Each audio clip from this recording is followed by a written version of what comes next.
उत्तर प्रदेश में 4 चरणों का चुनाव हो चुका है, लेकिन अब समाजवादी पार्टी ने अपनी महिला विंग को चुनाव प्रचार में उतारा है और यह बता रहा है और जता रहा है कि समाजवादी पार्टी को लग गया कि लोग उनको वोट नहीं दे रहे। उत्तर प्रदेश की महिलाएं, लड़कियां खास तौर पर योगी जी को पसंद कर रही हैं, क्योंकि उनका कहना है कि लॉ एंड ऑर्डर के मुद्दे पर जिस तरह से योगी आदित्यनाथ जी की सरकार ने काम किया, ऐसा काम उत्तर प्रदेश में पहले कभी नहीं हुआ। रोमियो स्क्वाड बनाई गई जो लड़कियों को छेड़खानी करते थे उनको पकड़ने के लिए।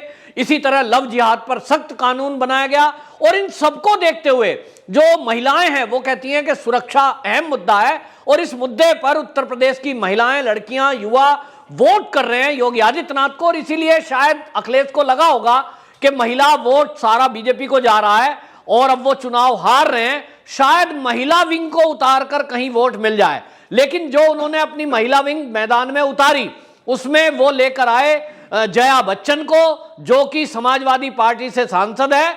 लेकिन उन्होंने जो बयानबाजी की वो कहती हैं योगी आदित्यनाथ तो जो है महिलाओं के बारे में, परिवार के बारे में क्या जाने, वो तो एक संत हैं, उनको तो पता ही नहीं है और महिला सुरक्षा के नाम पर वो झूठ बोलते हैं, उन्होंने महिलाओं के लिए कुछ किया ही नहीं है। वहीं आपको बताएं डिंपल यादव को उतारा मैदान में और डिंपल यादव जवाब दे रही है मोदी जी के उस बयान को जो उन्होंने एक रैली में बोला था ईवीएम को लेकर। आपको बताएं ईवीएम को लेकर अखिलेश यादव ने भी सवाल उठाए और उदित राज जो कांग्रेस के सांसद है उन्होंने सवाल उठाए और उन्होंने भी ये कह दिया था कि ईवीएम के जरिए बीजेपी गड़बड़ी कर रही है, 100-200 वोट हर जगह गड़बड़ हो रही है और इसके जरिए जीतना चाहते हैं। इस पर मोदी जी ने उनको तंज कसा था और मोदी जी ने कहा जैसे ही ईवीएम पर दोष देना शुरू करते हैं विपक्षी लोग तो समझ लीजिए कि परिवार पार्टी का खेल खत्म हो गया, परिवारवादी पार्टी का खेल खत्म हो गया। और यह बयान दिया था, इसलिए दिया था कि परिवारवाद को लग रहा है कि अब की बार वो नहीं आ रहे और इसी को लेकर वो कहा कि क्या कोई किसी को शंका है तो सवाल उठाने का क्या अधिकार नहीं है।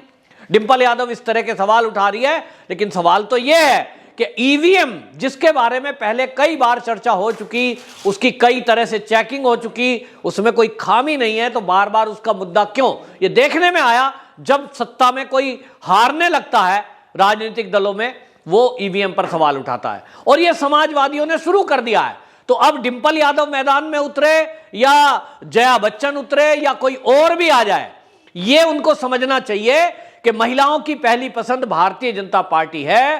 तभी तो अपर्णा यादव जो मुलायम परिवार की बहू है उसने बीजेपी ज्वाइन की और इसी तरह आप देखिए कि जो स्वामी प्रसाद मौर्य है उनकी बेटी संगप्रिय मौर्य वो बीजेपी में है। तो जिनको लगता है कि एक पार्टी ऐसी है जो महिलाओं की सुरक्षा के लिए काम करती है, जो नेता समाजवादी और समाजवादियों के साथ हैं, उनकी बच्चियां भी बीजेपी में आकर अपने को सुरक्षित महसूस करती हैं, तो ये जया बच्चन और अपर्णा कैसे बोल सकती हैं कि योगी जी ने तो कुछ किया नहीं है। लेकिन ये जो महिला विंग इन्होंने उतारी है ये बदजुबानी कर रही है और योगी जी पर टारगेट कर रही है। लेकिन ये भूल गए कि आप यदि योगी जी के कपड़ों पर, योगी जी के चरित्र पर सवाल उठाओगे, योगी जी पर आक्षेप लगाओगे तो यह आपको चुनाव में भारी पड़ने वाला है, क्योंकि उत्तर प्रदेश की जनता किसी भी संत का और स्पेशली योगी आदित्यनाथ का अपमान बर्दाश्त नहीं करेगा। मामला सिराथू विधानसभा का है और सिराथू विधानसभा में समाजवादी पार्टी की सांसद जया बच्चन, जो कि थाली में छेद वाले बयान को लेकर काफी बदनाम हुई थी, उन्होंने वहां बयान दिया और उन्होंने कहा कि योगी आदित्यनाथ महिलाओं के बारे में क्या जाने, परिवार के बारे में क्या जाने, उन्होंने तो अपना परिवार त्याग दिया है। ये जो जया बच्चन ने बयान दिया ये पूरे संपूर्ण संत समाज का अपमान है, क्योंकि जो संत हैं वो बेशक संन्यास ले लें, लेकिन उन्हीं के दिशा निर्देशों और हमारी जो धार्मिक मान्यताएं, जो हमारी सनातन परंपरा है, उसी की मान्यता के अनुसार हम लोग परिवार वाले लोग परिवार का लालन पालन और परिवार का संचालन करते हैं, क्योंकि ये जो हमारे आध्यात्मिक गुरु हैं ये ही जीवन जीने की कला हम सबको सिखाते हैं। और ये गुरुजन हैं, अगर उनका कोई इस तरह से अपमान और उपहास उड़ाए तो ये केवल समाजवादी हो सकते हैं या तो कम्युनिस्ट हो सकते हैं। अब ये जो जया बच्चन का बयान है ये बोल रही है कि उन्होंने तो महिलाओं के लिए कुछ किया ही नहीं है और ये कह रही है संसद में भी कभी महिलाओं के लिए आवाज नहीं उठाई। तो जया बच्चन जी आप जुम्मा जुम्मा 2 दिन से सांसद बनी हो, आप कब से जानती हो योगी आदित्यनाथ को? कितनी बार आप संसद में गई हो जब योगी आदित्यनाथ जी ने गोरखपुर के मुद्दों को उठाया है या उत्तर प्रदेश के मुद्दों को उठाया है? आप कैसे कह सकती हो इस बात को, जिस योगी आदित्यनाथ ने स्पेशली रोमियो स्क्वाड बनाया बच्चियों की सुरक्षा के लिए, और उत्तर प्रदेश में यह सबसे बड़ा लोकप्रिय मुद्दा है।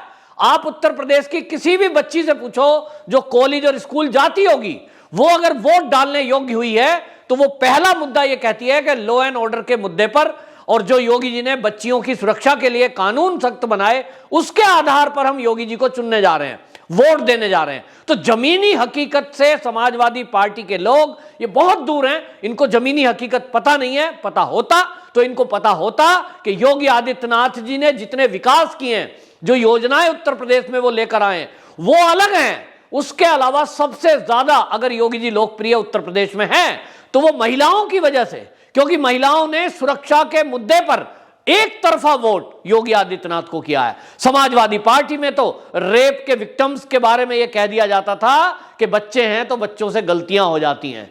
अगर एक प्रदेश का मुखिया, एक पार्टी का हेड अगर बलात्कारियों को यह कहकर के क्लीन चिट देगा कि बच्चे हैं और बच्चों से तो गलतियां हो जाती हैं, तो उस प्रदेश में लड़कियों की सुरक्षा कैसे होगी? और योगी आदित्यनाथ जी आए तो इन्होंने कहा नहीं, ये जो लड़कियों को छेड़ते हैं ये बच्चे नहीं हैं, ये अपराधी हैं, और इसलिए रोमियो स्क्वाड बनाकर कानून बनाया कि जो भी लड़की की तरफ बुरी नजर से देखेगा उठाकर उसको जेल में डाल दिया जाए।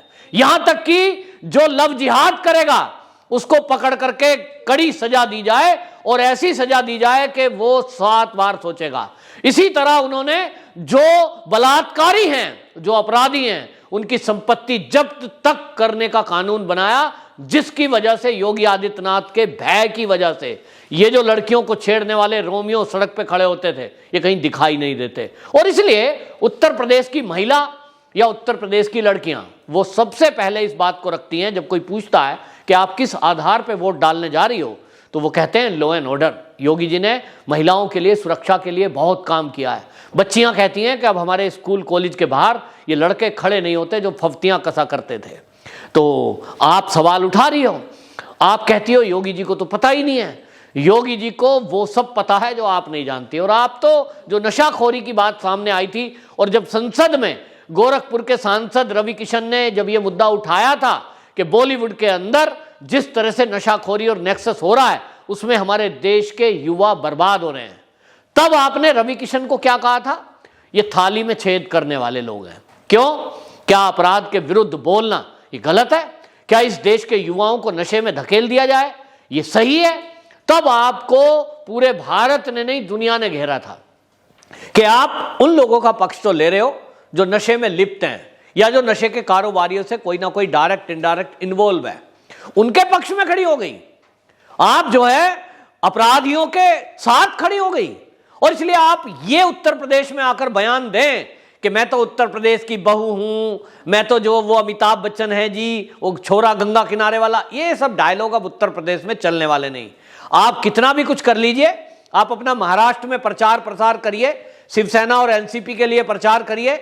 जो समाजवादी हैं उनका चरित्र यहां जनता जानती है। जिस तरह से राम भक्तों पर गोलियां चलाई, जिस तरह से यहां लड़कियों को छेड़ने वालों को प्रश्रय समाजवादी पार्टी में दिया गया, जिस तरह से अपराध और माफियाओं को शह दी गई, ये उत्तर प्रदेश की जनता अब आपके समझाने से समझने की जरूरत नहीं है।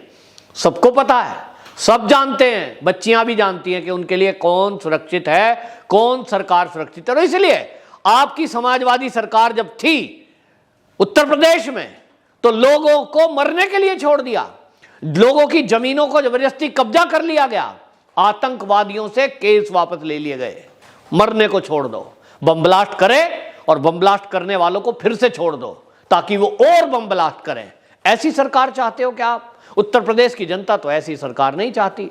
तो ये जो सवाल उठाने वाली बात है, अब ये सवाल उठा रहे हैं और आप जो है उनको फेकू चंद कह रहे हो, ये अपमान कर रहे हो आप एक संत का। और आपको बता दूं कि ये जो है उत्तर प्रदेश की जनता इस बात को बिल्कुल भी सहन नहीं करेगी। और ये तो 10 मार्च को तय हो ही जाएगा कि यहां कौन किसके लिए वोट कर रहा था, कौन किसको पसंद कर रहा था। जहां तक गृहस्थी की बात है, जहां तक एक सन्यासी के सत्ता में आने की बात है, जो महामारी गोरखपुर क्षेत्र में हर साल बच्चों की जान लेती थी, जिसको पार पाने में समाजवादी तो फेल हो गए। उन बच्चे, उन माओं की चिंता किसने की? योगी आदित्यनाथ जी ने की। वो बीमारी आज जड़ से खत्म होती जा रही है। आज जिस तरह से कोविड का प्रबंधन योगी जी ने किया, वो कोई मोदी जी का सर्टिफिकेट नहीं है जो दिया गया है WHO के द्वारा। WHO वर्ल्ड की संस्था है और उन्होंने उत्तर प्रदेश नहीं, पूरे भारत का आकलन करते हुए यह कहा था कि कोविड प्रबंधन में अगर कोई राज्य सबसे नंबर 1 है तो वो उत्तर प्रदेश है। योगी जी को उसके लिए उन्होंने अप्रिशिएट किया था। क्या आपको याद नहीं है? तो ये प्रबंधन कैसा था? ये प्रबंधन ऐसा था योगी जी का, जिसको UN ने भी सराहा, जिसको WHO ने सराहा। वो इसलिए क्योंकि योगी जी के नेतृत्व में लोगों को घरों में कोविड के टाइम में, लॉकडाउन के टाइम में, अगर राशन खत्म है तो उनकी पुलिस और प्रशासन लोगों को राशन दे रही थी घर में। गैस का सिलेंडर खत्म है, गैस पहुंचा रही थी, दवाइयां दे रही थी। ये पहली बार देखा लोगों ने, उत्तर प्रदेश के लोगों ने अपने इतिहास में पहली बार देखा कि जिस पुलिस को वो हमेशा गाली देते थे, गलत समझते थे क्योंकि वो अपराधियों से मिली होती थी, वो पुलिस उनका मित्र बनकर उनके घर में दवाइयां और राशन पहुंचा रही है। ये कैसे हुआ? ये तब हुआ जब योगी आदित्यनाथ जी CM बनकर बैठे और उन्होंने आमूल चूल परिवर्तन किया पुलिस और प्रशासन में। वही पुलिस है, वही प्रशासन है जो समाजवादियों के टाइम की भर्ती थी।